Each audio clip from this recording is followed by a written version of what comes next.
कहानी एक डरावने अनुष्ठान से शुरू होती है। एक देवी जीवित लंबी बाहों वाले बंदर को मंदिर के वेदी पर रखती है। फिर अचानक वह एक हथियार निकालकर सबके सामने उस बंदर को मार देती है। रक्त की छींटें चारों तरफ फैल जाती हैं। तभी एक दूसरी देवी आगे आती है और मरे हुए बंदर पर अपनी दैवीय सांस फूंकती है। आकाश में बिजली चमकती है और बंदर चमत्कारिक रूप से फिर से जीवित हो जाता है। वह उछलकर भीड़ की ओर भागता है। फिर दो महिलाओं वांग हुईजुन और झाओ झिंग के सामने आकर रुक जाता है। देवी हाथ बढ़ाकर उसे शांत कर देती है और बंदर उसके सामने घुटनों के बल बैठ जाता है। दोनों महिलाएं देवी की शक्ति देखकर प्रभावित होती हैं और अपनी अपनी इच्छाएं बताती हैं। झाओ झिंग अपनी बेटी की मौत का जिक्र करती है जो 3 साल पहले हत्या का शिकार हुई थी। वह अपनी बेटी की राख का एक हिस्सा देवी को देती है। देवी राख को सूंघती है और दर्द से रो पड़ती है, मानो उसने उस बच्ची का अंतिम डर महसूस किया हो। लेकिन देवी बताती है कि वह लड़की को जिंदा नहीं कर सकती क्योंकि उसका शरीर नष्ट हो चुका है। वह केवल उन्हीं जीवों को जिंदा कर सकती है जिनका शरीर पूरा हो। झाओ झिंग यह सुनकर देवी को धोखेबाज समझती है और वहाँ से जाने लगती है। तभी एक परिवार पूजा के लिए आता है और वे दोनों दीवार की दरार से झांक कर देखते हैं कि देवी ने सच में मरे हुए बच्चे की आत्मा को बुला लिया है, जो धीरे धीरे सबके सामने गायब हो जाती है। अब उन्हें यकीन हो जाता है कि देवी के पास वाकई कोई रहस्यमय शक्ति है। पीछे की कहानी।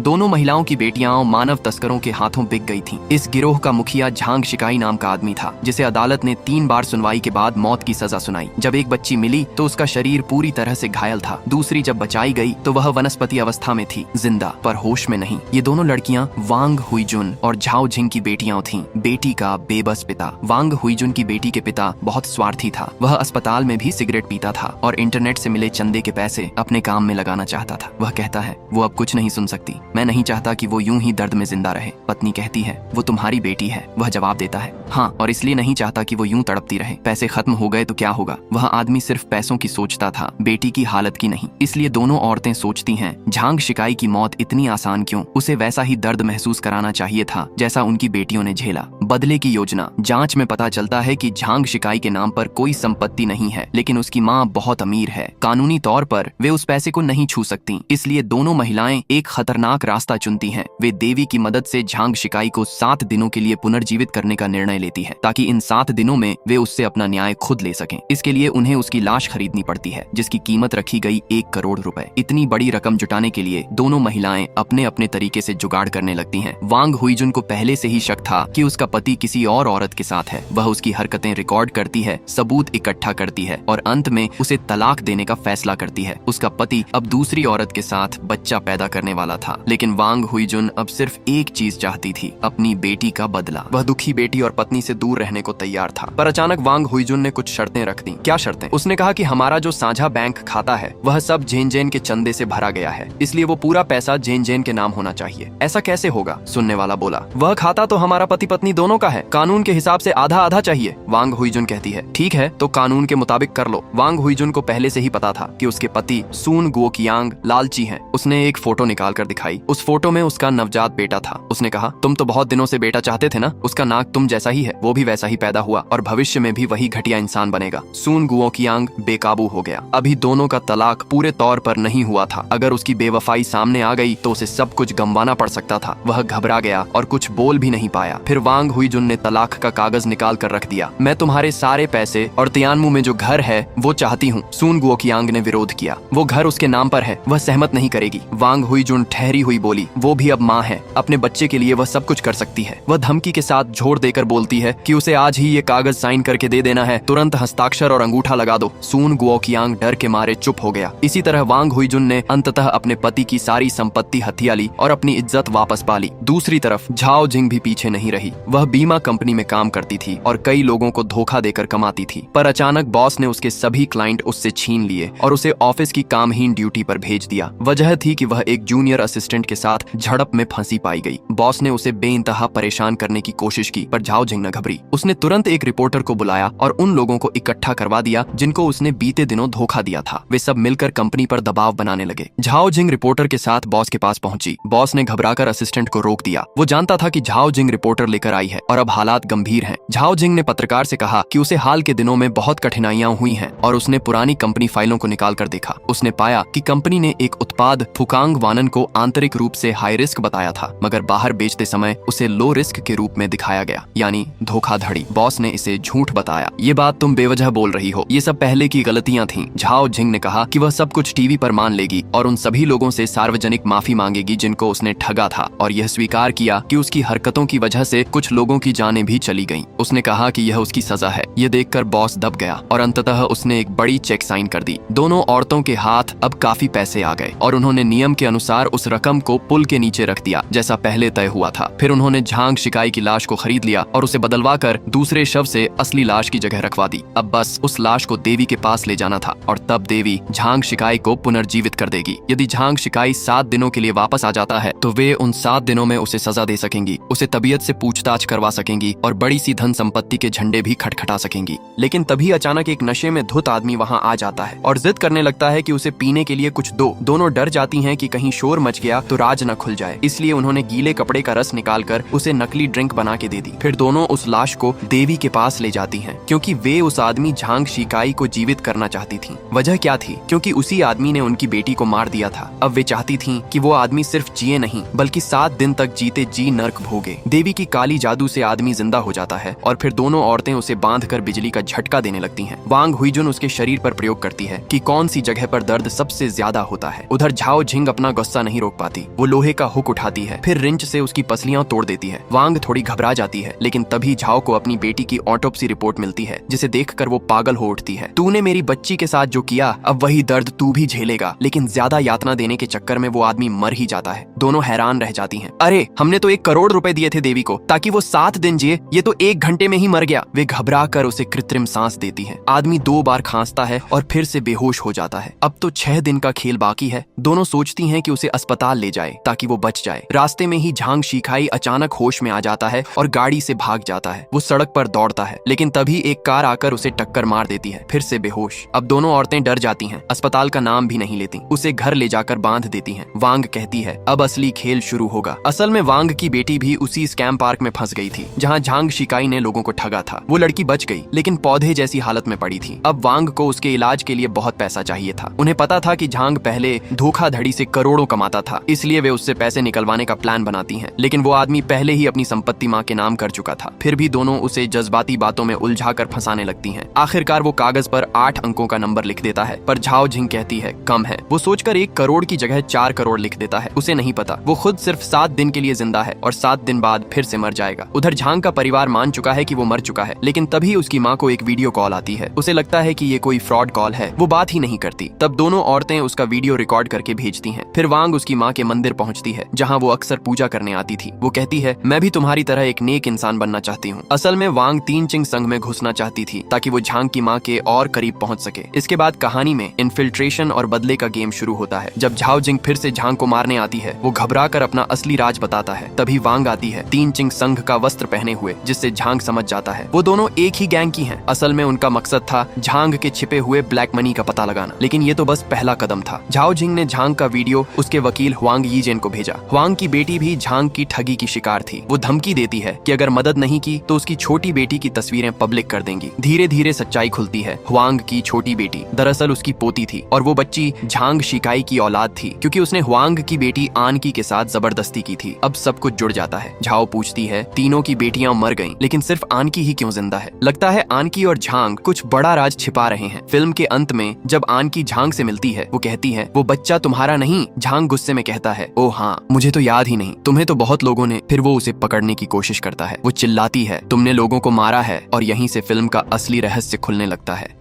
वो एक बूढ़े गुरु के सामने मासूम बनकर बैठ जाती है। धीरे धीरे झुकते हुए अपना हाथ उसकी जांघ पर रखती है। गुरु का चेहरा लाल पड़ जाता है। वो भी मौका देखकर उसके हाथों को सहलाने लगता है। हुईजुन समझ चुकी थी ये आदमी सिर्फ मौका देखता है, और वो भी बड़ी चालाकी से उसकी बातों में बहने लगती है। लेकिन तभी दरवाजा जोर से खुलता है। अंदर आती है एक मोटी औरत। वो और कोई नहीं बल्कि गुरु की बीवी मैडम जांग थी। हुईजुन का मासूम नाटक वहीं टूट जाता है। गुरु कुछ बोलने ही वाला होता है कि बीवी उसे गुस्से से घूरती है और सबको बाहर निकाल देती है। साफ है ये बूढ़ा आशिक पहले भी कई बार अपनी महिला शिष्यों पर डोरे डाल चुका था। अब हुईजुन खुलकर सामने आती है। वो यहाँ सीखने नहीं बल्कि पैसे लेने आई थी, क्योंकि मैडम जांग वही औरत है जो एक बड़े स्कैम नेटवर्क की मालकिन है और उसी के बेटे ने हुईजुन की बेटी को इतना सताया कि वो अब कोमा में है। मगर झांग का बेटा तो मर चुका है, कम से कम उसकी माँ को यही लगता था। लेकिन तभी हुईजुन एक वीडियो निकालती है। मैं जंग जिकाई हूँ, आज तारीख है 10 अप्रैल 2024, ये आज का अखबार है और मैं अभी भी जिंदा हूँ। मैडम जंग की आंखें फैल जाती हैं। उसे खुशी नहीं होती, डर लगता है, क्योंकि अपने बेटे को यूथनेशिया यानी दया मृत्यु देने का फैसला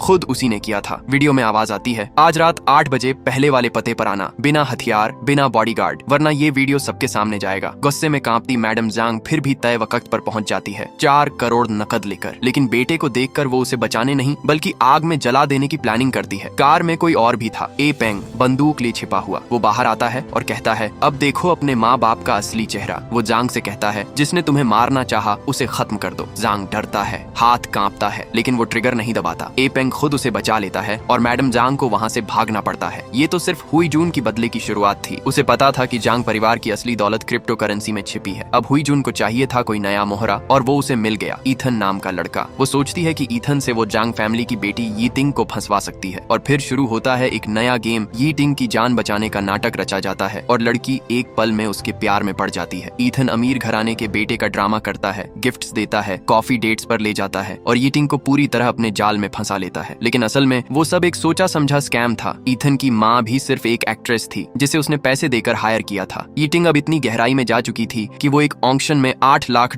की ब्रेसलेट खरीद लेती है, जबकि उसके पास पैसे ही नहीं थे। घर पहले से कर्ज में था, लेकिन ईथन को यही चाहिए था। वो उसकी गिल्ट में फंस चुकी थी। यीटिंग अपनी माँ से पैसे मांगती है, $1 मिलियन चाहिए। मैडम जांग चीखती है, पागल हो गई हो क्या? तभी यीटिंग कहती है, मत भूलना माँ, मैं जानती हूँ तुमने मेरे भाई के साथ क्या किया था। अब खेल और गहराता है। यीटिंग को नहीं पता कि उसका भाई जंग जिकाई जिंदा है और हुईजुन की बदले की आग अभी बुझी नहीं है। ईथन उसे एक फाइल देता है जिसमें लिखा है कि उसका भाई जिंदा है। अब यीटिंग को समझ आता है कि ये प्यार नहीं, एक जाल था। लेकिन अब बहुत देर हो चुकी थी, क्योंकि इस खेल में हर किसी के हाथ खून से रंगे थे और 7 दिनों का बदला अभी पूरा होना बाकी था। सबसे बेबस पल में वही इंसान जिसे जांग यीटिंग सबसे ज्यादा देखना चाहती थी, अचानक उसी के सामने आ गया। बिना कुछ सोचे वो ईथन की कार में बैठ जाती है। ईथन बड़ी चालाकी से वर्चुअल करेंसी की बात छेड़ता है और अपना क्रिप्टो वॉलेट उसके सामने रख देता है, ताकि जांग यीटिंग के दिमाग में वो चीज गहराई तक बैठ जाए। यह चाल पूरी तरह काम कर जाती है। जांग को लगता है शायद अब उसके सपने सच हो जाएंगे, लेकिन उसे क्या पता ये सब ईथन की सोची समझी प्लानिंग थी। थोड़ी देर बाद ईथन नर्म लहजे में शर्त रखता है और जांग को भावनाओं में उलझा देता है। उसे लगता है वो सच्चा प्यार कर रहा है, पर असल में ईथन उसे लूटने की तैयारी कर रहा होता है। वो सोचती है, घर वाले भले ठगी करते हों, पर मैं अपने प्यार को तंग नहीं देख सकती। और उसी रात जांग चोरी से अपनी माँ का क्रिप्टो वॉलेट उठा लेती है। उधर जांग मैडम का बिजनेस एम्पायर बनने ही वाला था, पर उसी समय उसकी बेटी ये बड़ा कदम उठा चुकी थी। खुश होकर जांग होटल पहुंचती है, जहां वो अपने नए भविष्य के सपने देख रही होती है। लेकिन तभी लिफ्ट में एक लड़की खड़ी होती है, अनकी। अनकी कोई आम लड़की नहीं थी, वो उसी स्कैम पार्क की पीड़िता थी जहां जांग का भाई कभी ठग बन चुका था। मतलब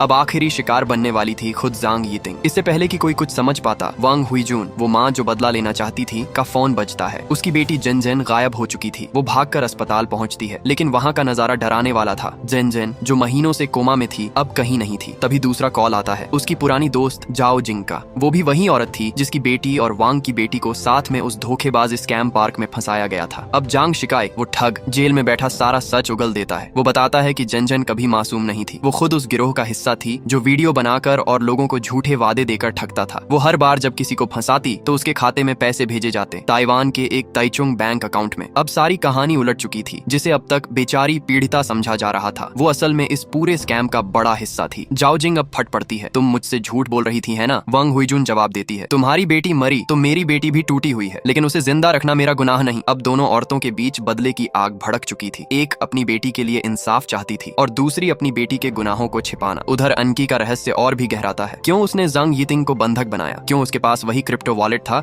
जिसके लिए सब एक दूसरे की जान के दुश्मन बन चुके थे?